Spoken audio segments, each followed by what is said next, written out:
Olá, portistas, sejam bem-vindos a mais um Dragão Autêntico, desta vez para a análise da quinta jornada da Liga dos Campeões, Besiktas Futebol Clube do Porto, jogo que terminou empatado a um golo e o golo do Futebol Clube do Porto foi marcado pelo Felipe.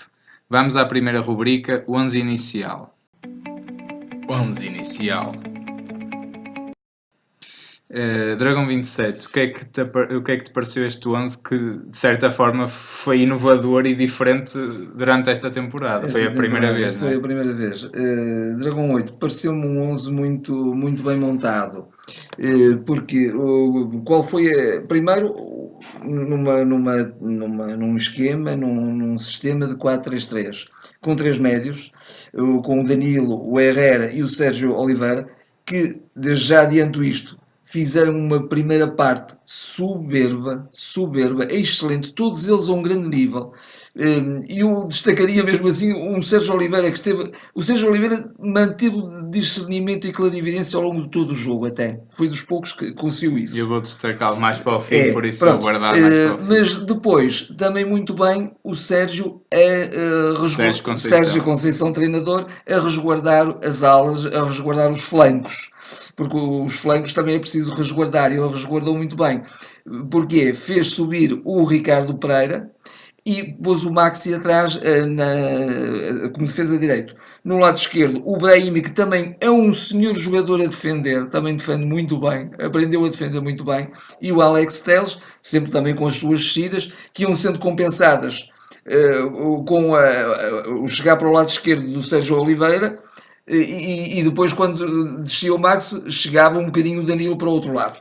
Mas sobretudo o que eu quero falar do lado direito, o Ricardo Pereira, porquê?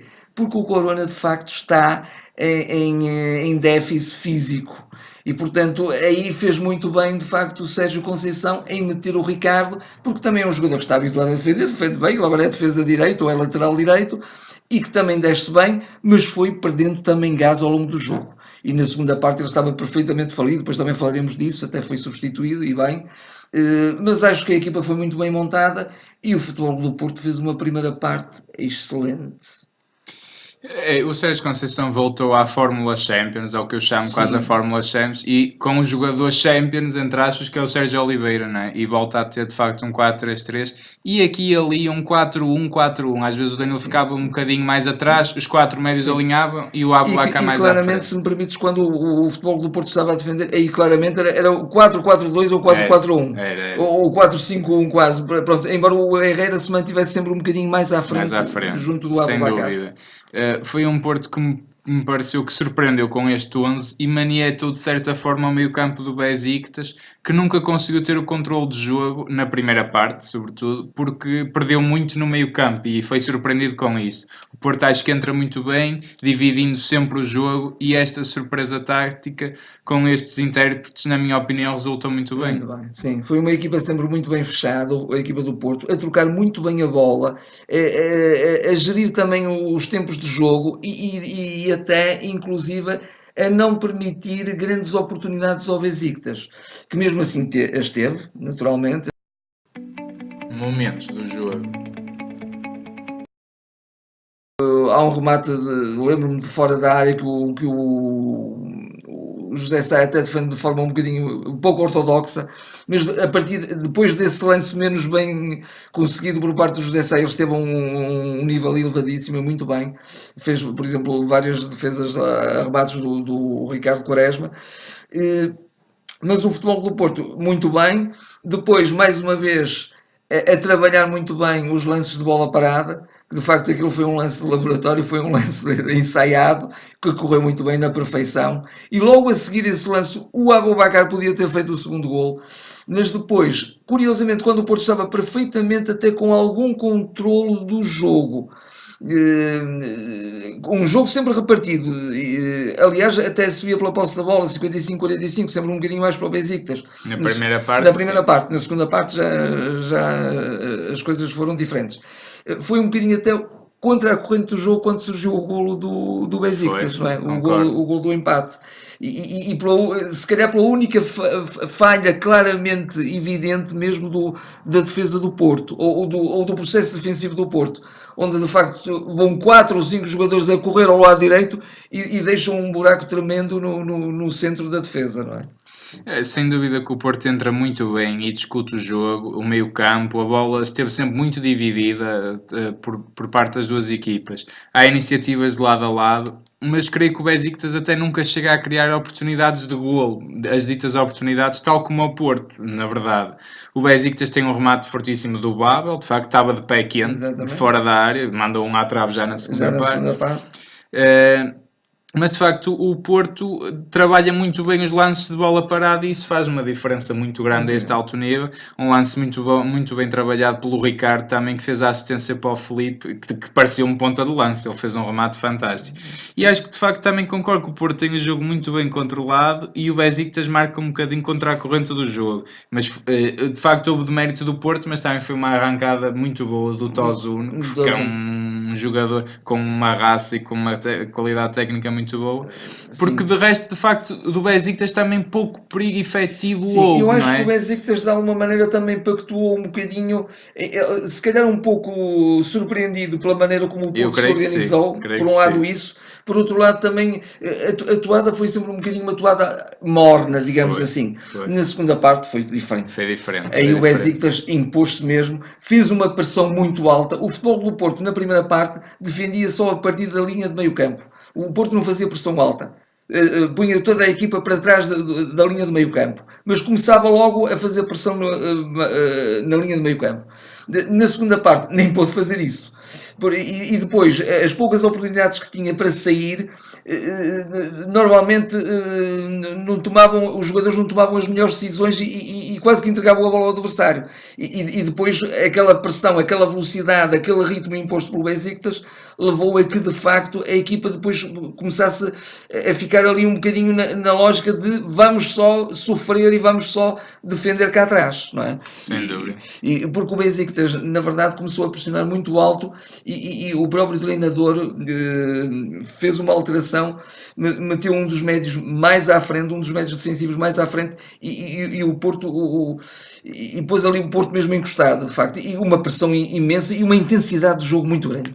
Muito grande. A segunda parte é toda do Besiktas. Entra fortíssimo, engatou a quinta, como se costuma dizer, e fez meia hora, sobretudo meia hora de jogo, sim, alucinante mesmo. Sim. Corrigiram a perda de controle do meio campo, acho que isso ao intervalo foi corrigido pelo Besiktas e de facto empurrou o Porto para trás, mas o Porto defende novamente muito bem. Tem uma defesa de aço. Se me permite só mesmo este apontamento, mas se formos ver oportunidades de gol claras, houve uma que foi do Babel que de facto rematou à trave. E é uma oportunidade entre aspas, mas que foi um lance, um remate, pronto, que ele apanhou ali uma nesga de terreno aberto e rematou. E depois a do Quaresma, que é uma jogada genial, que remata com o pé esquerdo, mas aí faz uma grande defesa. Senta o Maxi Pereira e depois... Exatamente. Sim. Em termos de oportunidades, eu até vejo em jogo jogado o Porto a criar a única oportunidade efetiva, não é? Quando chegou à frente, numa excelente iniciativa do Aboubakar, que deixou para o Ricardo, que ao tentar fazer uma trivela, chuta para fora, não é? Pronto, mas há de facto duas partes distintas, mas acho que o resultado se ajusta e acaba por ser um ponto muito valioso, até porque depois o Leipzig foi ganhar a França, não é? Exatamente. Depois das substituições, acho que o Sérgio Conceição também esteve bem, genericamente esteve bem. Sei o Ricardo que estava completamente em falência.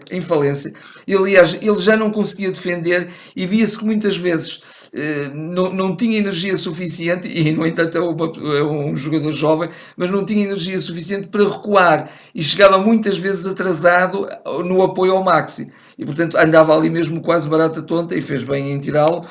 Meteu na altura o Corona.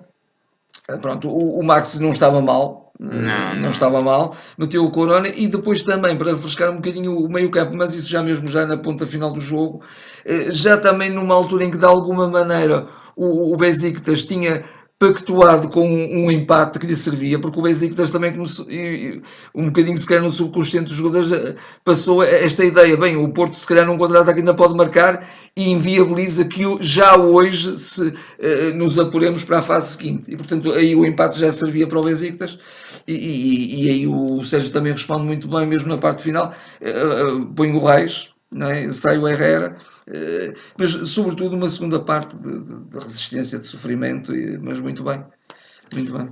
Vamos a mais uma rubrica, análise tática. Análise tática. E a gente já disse tudo, mas eu acho que aqui o que eu quero salientar é que houve um controle brilhante do Porto no setor do meio campo, na primeira parte. Acho que é um ponto tático muito bom, com o Sérgio Oliveira que se juntou muito bem ao Danilo nas dobras e na ocupação de espaços.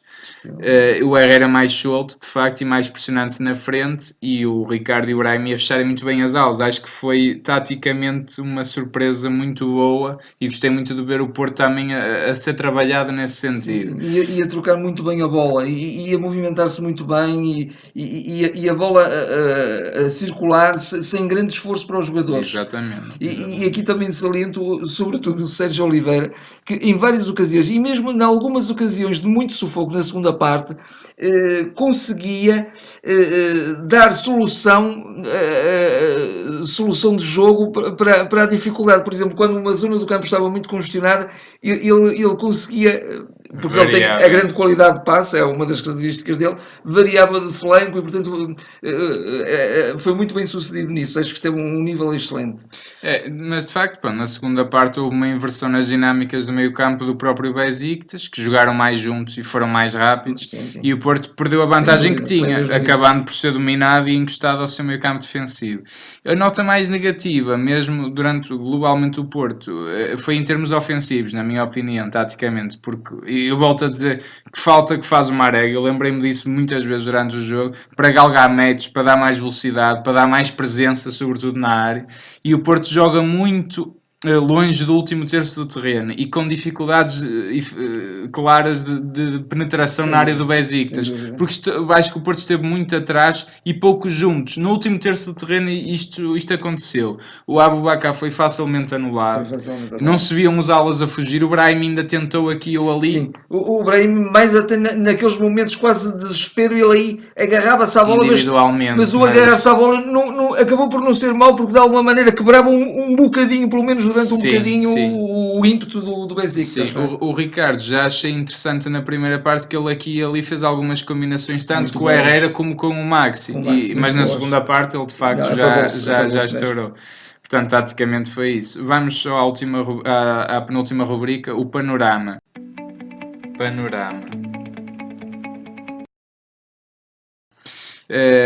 De facto, o Porto está numa situação limite, não é? Porque o Porto tem que fazer pelo menos o mesmo resultado que o Leipzig fizer na sexta e última jornada. Exatamente. Ambas as equipas jogam em casa, o Porto e o Leipzig, e há duas particularidades. O Mónaco joga apenas pela honra, vamos dizer assim, porque é certo que termina no quarto lugar, e pode ser bom para o Porto, não é? Num sentido mais facilitista.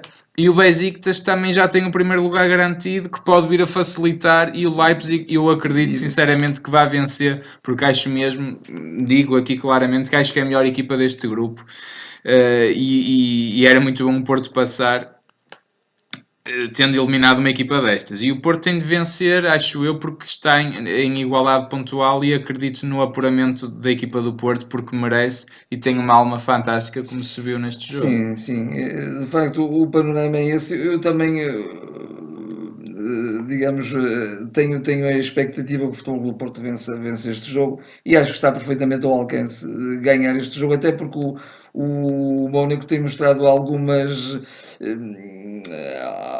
pontos fracos e também não tem digamos, uma situação anímica de forma a enfrentar um Porto motivadíssimo. O Porto está no seu ambiente, só depende de si. e portanto não estou a ver, a não ser que as coisas tenham Sim, corre uma mesmo história, mal. haja uma história de jogo muito madrasta para o Porto, mas creio que dentro da normalidade o Futebol do Porto vencerá e passará. Agora, naturalmente que tem que estar focadíssimo, concentradíssimo em fazer um bom jogo, porque o Mónaco é uma grande equipa. O Mónaco, digamos, numa final, o Mónaco poderia ser uma equipa para bater qualquer uma das outras equipas do grupo, como é evidente, não é? Agora, É o cabeça de série é o deste cabeça de grupo, série deste grupo. Agora, depois de do que feita a aconteceu, história, né? depois de todo o percurso no grupo, já é diferente, como é óbvio.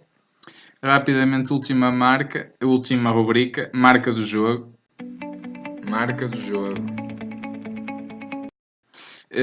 Tenho aqui só duas frases. A alma da equipa, capacidade de comprometimento e um espírito de sacrifício notáveis há verdadeiro Porto. Só com esta atitude e disponibilidade física e mental é que o Porto foi capaz de trazer pontos da Turquia. Sim, sim. Para mim, esta é a marca do jogo. Houve sobretudo nos primeiros 15, 20 minutos da segunda parte em que colapsou de alguma maneira taticamente o Porto, e aí foi a alma da equipa, foi a união, foi a entreajuda, foi o defender, foi antes quebrar que torcer, não é? E portanto foi a lidar tudo por tudo, e de facto foi uma equipa de sofrimento, uma equipa de resistência. Acho que, e aí é a marca do seu treinador e é a marca deste clube, não é? É a sua grandeza também, não é? Porque o Porto consegue aliar muito da qualidade, de facto, essa forma de estar, de ser, de tenacidade. Foi uma equipa de facto de grande tenacidade. Está assim terminada esta análise. Obrigado por estarem connosco deste lado. Até à próxima. Até à próxima.